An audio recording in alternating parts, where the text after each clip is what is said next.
ఒక ఊరిలో సూర్య అనే అబ్బాయి ఉండేవాడు. తన తల్లి ప్రతిరోజూ కష్టపడి పనిచేసి తనకు మంచి భవిష్యత్తు అందించాలని ప్రయత్నించేది.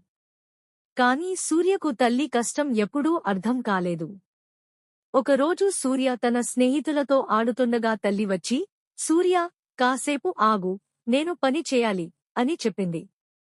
కాని సూర్య నిర్లక్ష్యంగా ఆమెకు సహాయం చేయకుండా వెళ్ళిపోయాడు. ఆ రాత్రి తల్లి ఇంట్లో పడుకుని మెలకువగా ఏడుస్తూ కనిపించింది. అది చూసి సూర్య తల్లి దగ్గరకు వెళ్లి అడిగాడు, "అమ్మా, నువ్వు ఎందుకు ఏడుస్తున్నావు?" తల్లి సున్నితంగా నవ్వుతూ చెప్పింది, "నేను నీకోసం కష్టపడుతున్నాను, కానీ నువ్వు ఆ కష్టాన్ని అర్థం చేసుకోవడం లేదు." అప్పుడు సూర్యకు తన తప్పు తెలిసి, "అమ్మా, ఇక మీదట నీకు ఎప్పుడూ సహాయం చేస్తాను. నీ ప్రేమకు ప్రతిగా నేను మంచి పిల్లవాడిగా ఉంటాను" అని చెప్పి తల్లి చెయ్యి పట్టుకున్నాడు.